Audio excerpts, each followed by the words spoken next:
Hello and welcome back to the channel. Well, America never ceases to trip me out.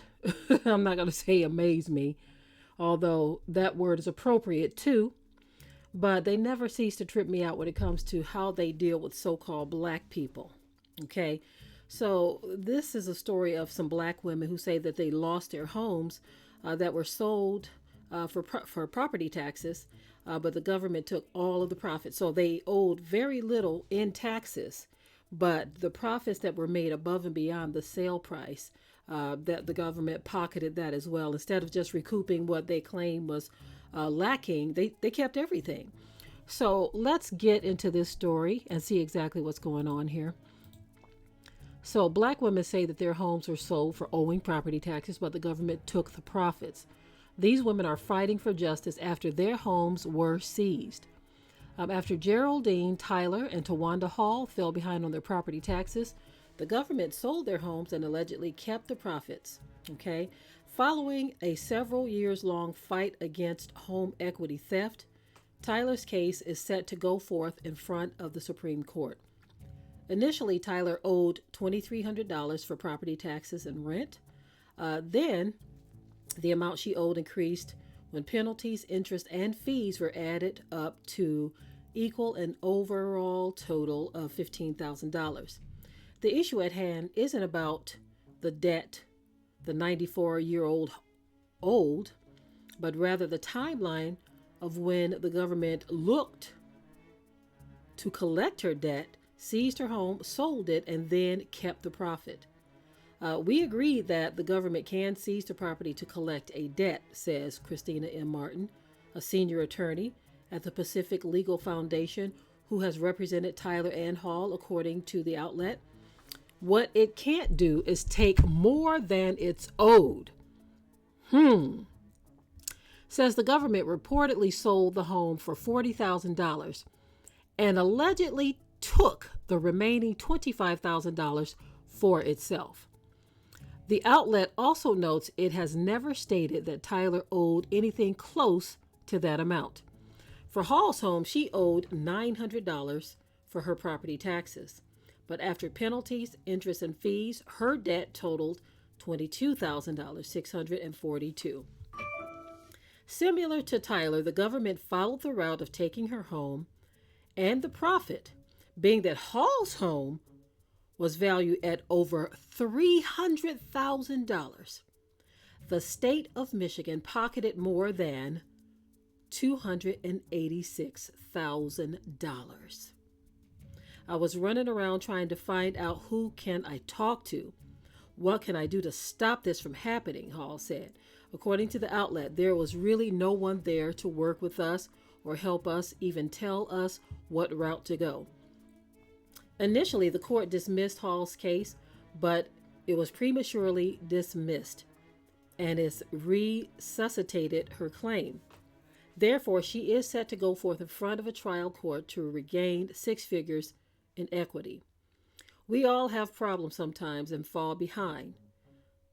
To take someone's home and to have them homeless because of a little late payment, I think is unfair.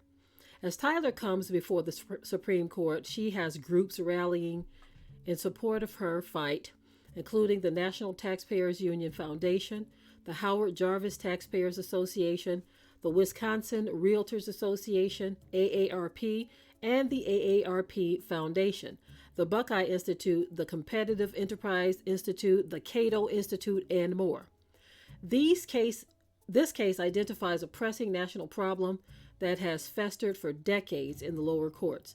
Tyler's petition reads, per the outlet, this court should put the controversy to rest. So this is one of those things about home ownership in America that is like a dark shadow over your head if you fall behind in taxes.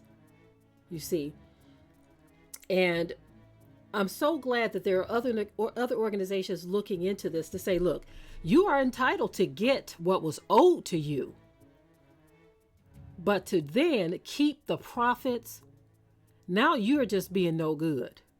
Now you're not being fair. It goes beyond just not being fair. You ain't no good.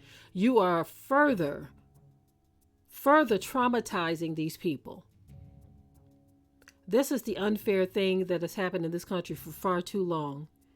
I mean, even when you look at, and see, folk don't like you to bring this stuff up about American history. This is why folk like DeSantis and many other states are trying to ban Black history, because Black history is world history, whether you like it or not.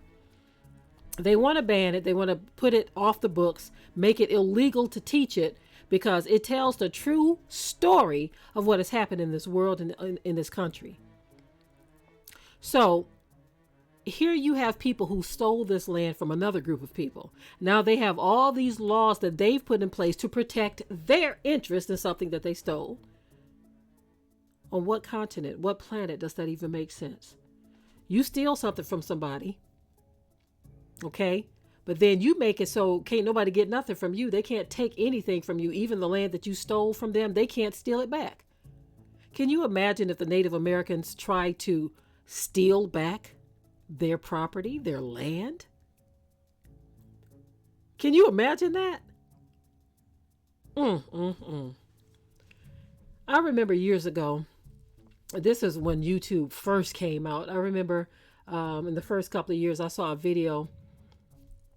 First 2 or 3 years, there was a video where there was some type of altercation where this white guy was actually arguing, saying that they gave fair price, that the Europeans gave the Native Americans fair price for this land for what it was valued at back during those times. I think he said it was something like the Native Americans were given $11 million. Now, it wasn't even dollars back during that time, but they were saying the equivalent. Not 11 million. I'm sorry. It was 1 million. This particular nincompoop who was arguing this said that they were given the equivalent of $1 million back during that time for this whole country. And I said to myself, are you even listening to what the heck you're saying? Are you even listening?